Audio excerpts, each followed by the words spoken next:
attending this morning. It's a pleasure to be here, so thanks for the opportunity. I was saying there earlier on, I seem to see your name all over the city now at the moment, so clearly very busy people and doing a lot of work. I hear Tom is travelling today and around the world, so it's great for your success.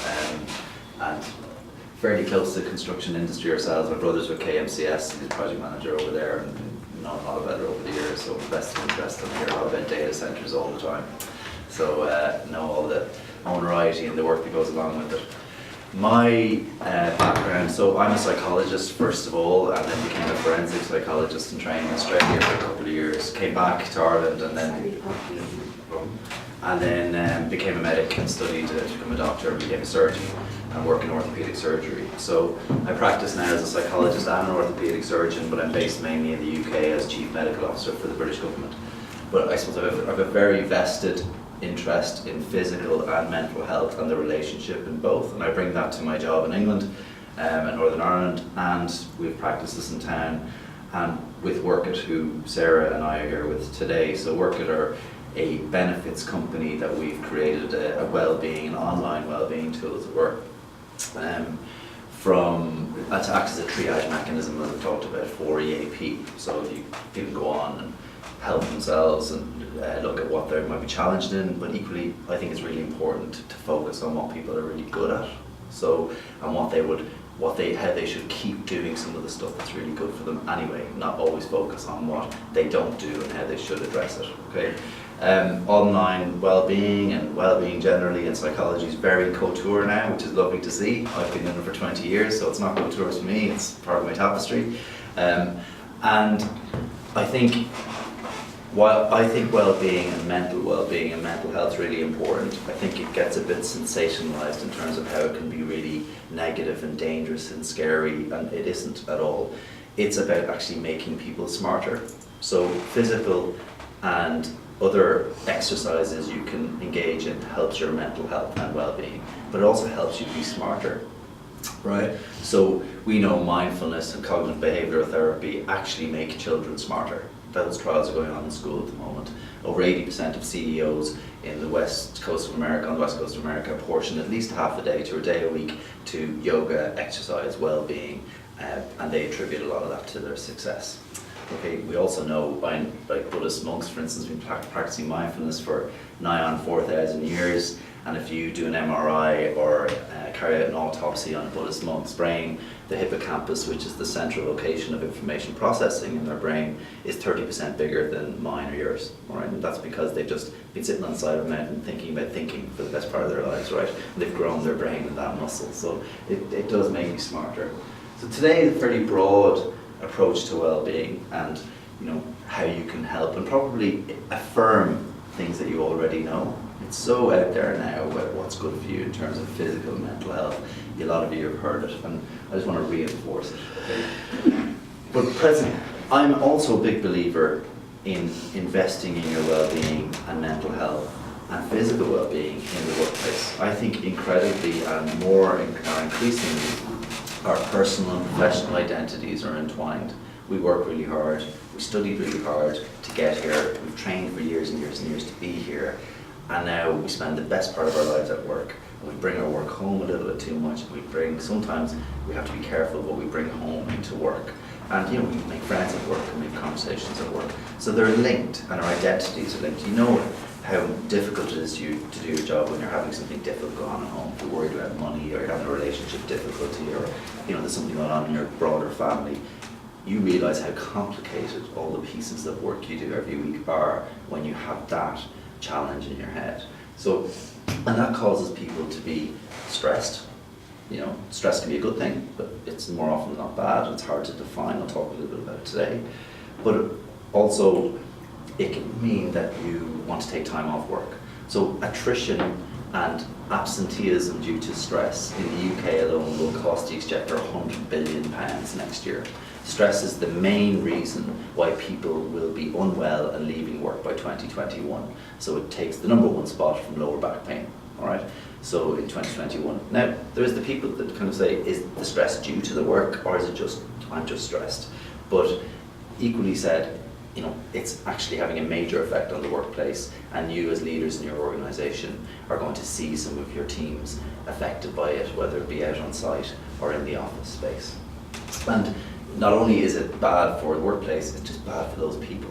A lot of the pieces that we see today, I can back up, not because of research that we've just done, but also the practice in town that I have has 10 doctors working in there, and we've provided well-being services to corporates for the best part of 5 years now.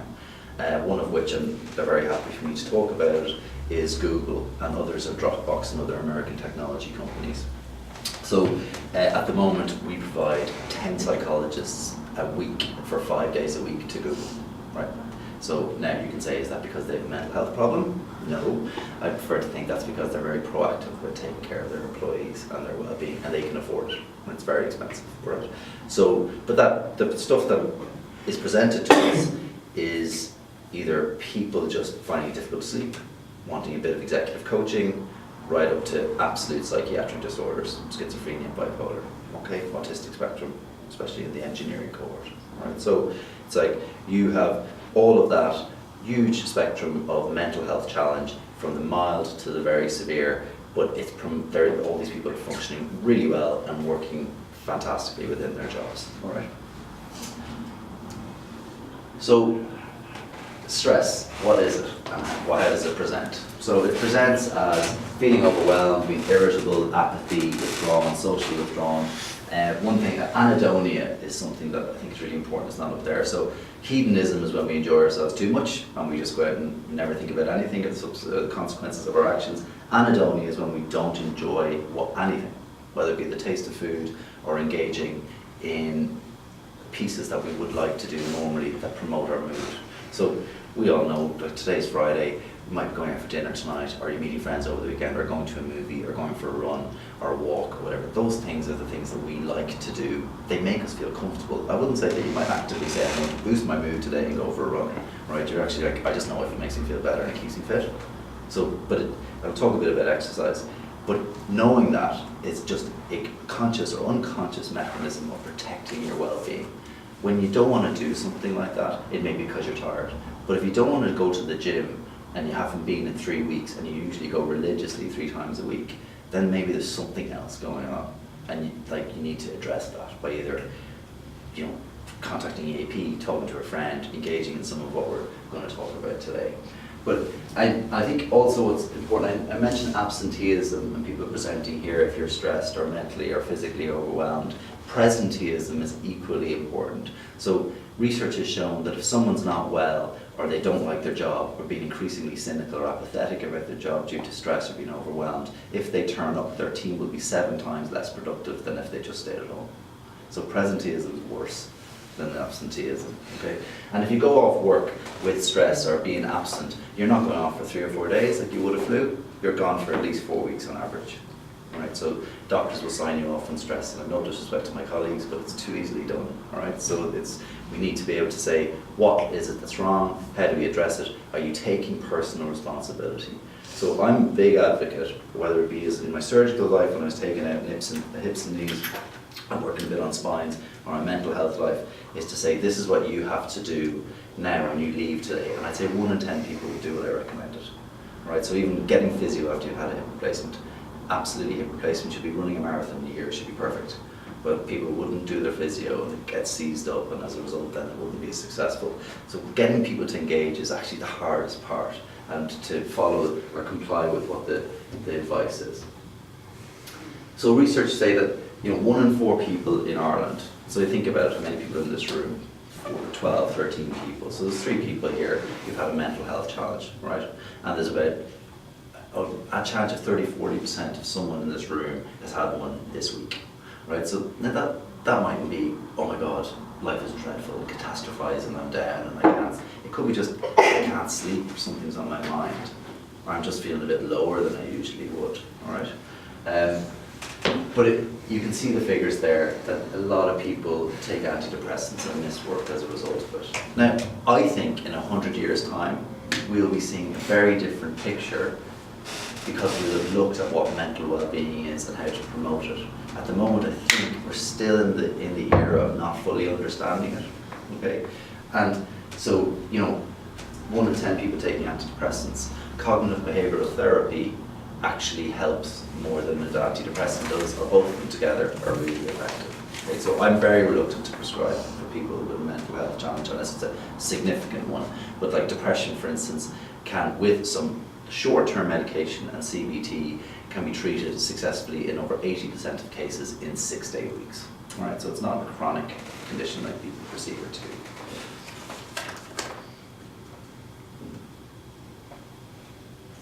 Now, so the stress, what is stress? So stress is a big word that we all use. Okay, it's like Sarah's heard me say this before, it's like the word, I don't really like the word. I don't really like the word burnout either. I hate the word cancer. I've dealt with cancer patients my whole life. I think specific effects of a particular type of cancer or carcinoma need to be talked about rather than just a broad spectrum of cancer, which just brings so much fear into people's lives. But burnout, defined by NASA as a shining star that's full of life that loses its energy and falls to the planet, or the nearest planet with gravitational pull. Like very negative ramifications, that one, right? But stress, equally, stress in my mind is where you don't feel you have the personal resource to cope with the environmental factors that are influencing your life. So you feel there's something going on for you that you can't cope with, and as a result, you get stressed. Stress chemically is just a release of cortisol and adrenaline in your body by your adrenal glands, and it promotes heart rate, perspiration, higher rates of respiration, but it negates the effects of chemicals like serotonin and dopamine. And those are the good mood chemicals. So if I give you an antidepressant today, that antidepressant is either promoting the secretion of serotonin and dopamine, or it's helping the uptake of it and its effectiveness. But if you're stressed, the natural production of those chemicals is compromised, and that's why you feel lower. However, you don't feel lower always. You'll feel more effective to a point. So we all know when you've got a project to complete or something's going on, it can be really exciting, you feel a bit stressed, but you're very concentrated and things are going great. But there needs to be an end to that so you can recover. If you were to continue to have that all the time, you just become fatigued. So you notice when you're going on holiday, it's Wednesday of a week and you're going on holiday on Friday, you're starting to get a bit sharper with people on Thursday and Friday, you're just trying to get to the finish line, get on your holiday, and you're feeling a bit stressed and you're feeling like how am I going to cope with all this stuff and who's going to take care of this when I'm away. By Friday you leave, you feel great. It's not till Monday or Tuesday on the beach that you're going, I'm actually beginning to feel a little bit normal. I'm feeling okay. That's recovery. That's exactly what's happening. So your body is recovering from the stress that you've been undergoing either recently or for months leading up to when you had a break. So what helps you feel better, less stressed? Okay. Food, exercise, sleep, socializing, and generally psychology. So being mindful and taking care of yourself, paying attention to yourself. Right? That's not, I know in Ireland, been preaching this for years, taking care of yourself is a luxury, self-care, well-being, doing all these things that may be good for you. That's not true. It's not a luxury, it's a necessity, right? And it could be anything as simple as going for a nice cup of coffee to a 20-minute walk. That's what taking care of yourself is. It doesn't have to be something very big or sophisticated. Okay, and I'll talk a little bit about these now. When all of these pieces on sleep, food, exercise, psychology, and other socializing come together, it helps with these. So try and think about these pieces when you leave here today. What am I doing in each of these parts of my life that help my wellness? Okay? Am I fulfilled intellectually? So am I bored at work or am I stimulated? Right? Is it something that's giving me interest? Am I taking care of myself physically? Emotionally or occupationally, are those things got balance in my life? Am I getting that kind of nourishment?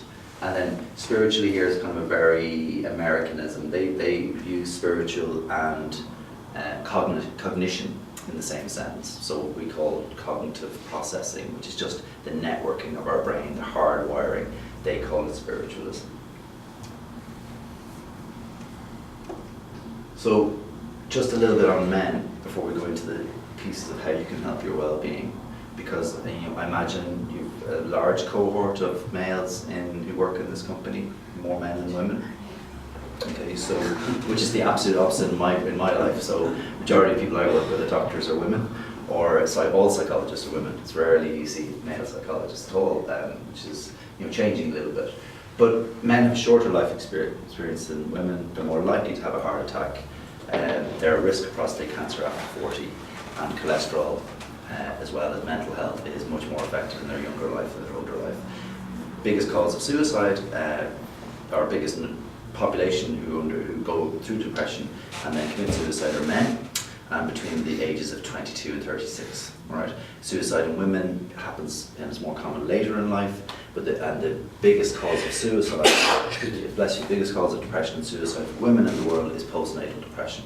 Right? That's globally figure, which is really sad because it lasts usually 6 to 8 weeks. It's really treatable, and if women just go to the doctor early on, it's absolutely usually no problem. Okay, so, but men are struggling in this country, as you know, but generally globally, struggling to admit to a mental health challenge, or to talk about their emotions, or to even just acknowledge something's going on with them. I actually believe it's just a lack of education.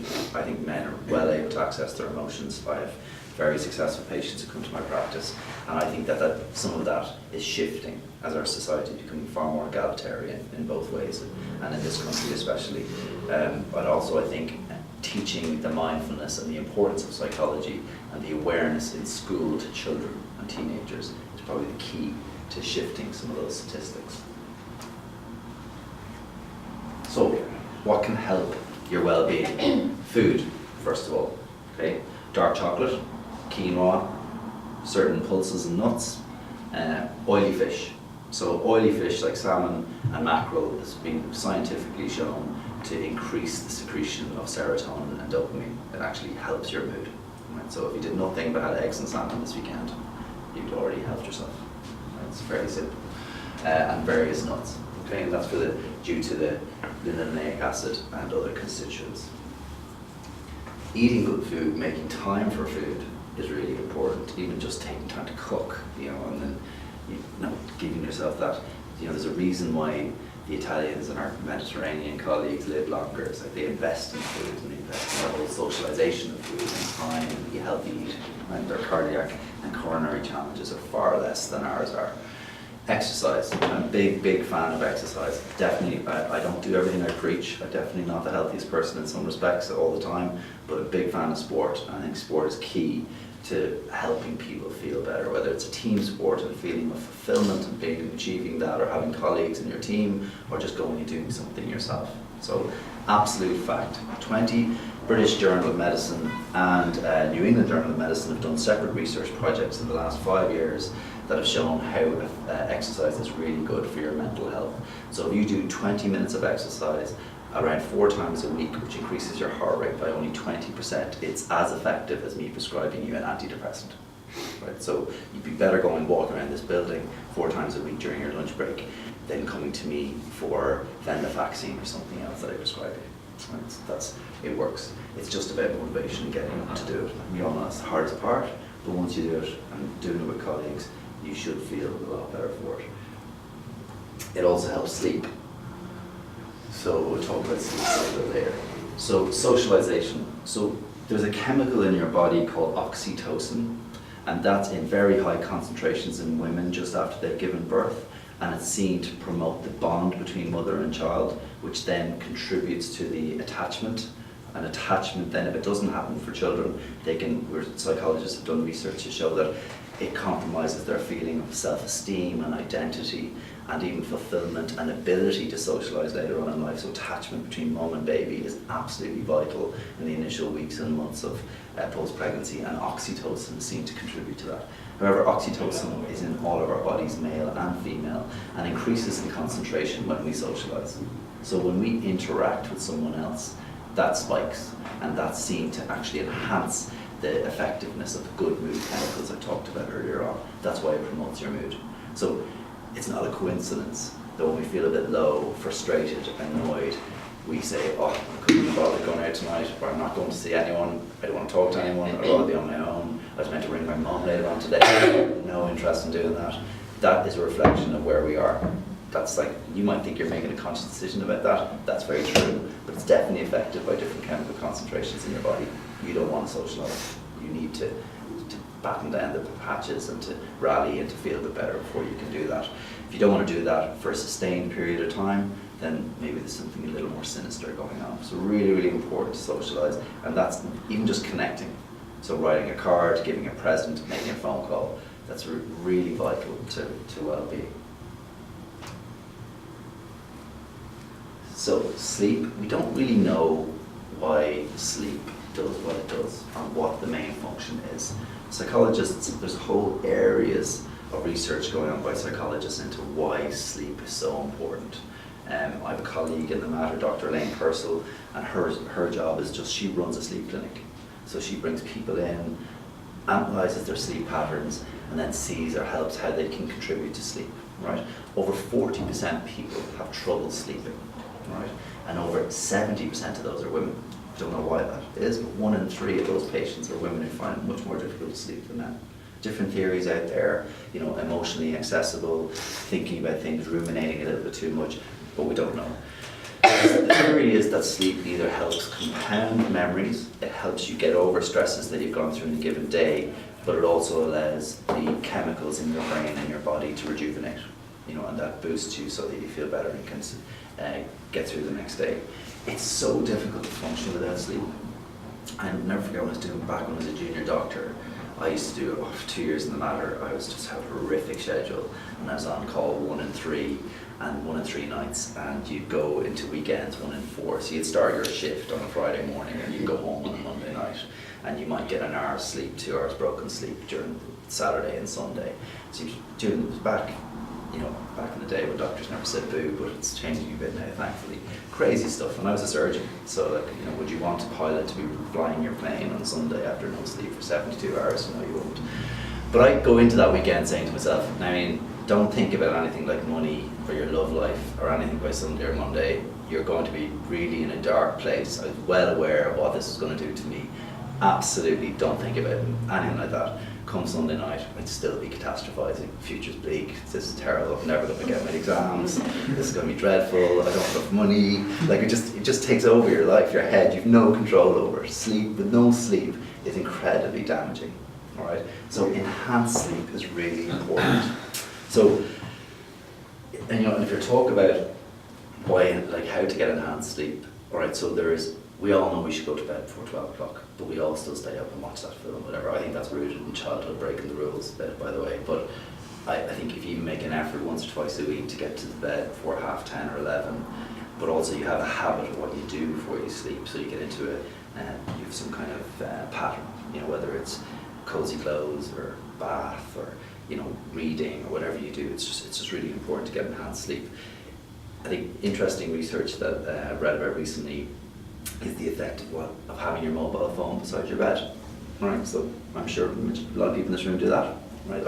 I do it as well sometimes.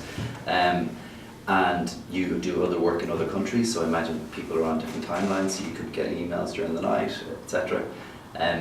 So if you think about it, we check on average our phone 150 times a day, right? About a third of our emails are actually relevant.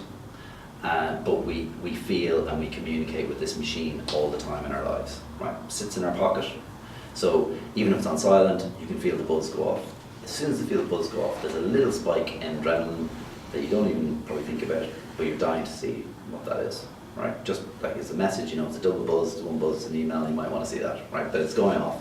So like Pavlov's dog, you're now becoming a conditioned specimen that you react every time your phone goes off in your pocket, right? So you have to look at it.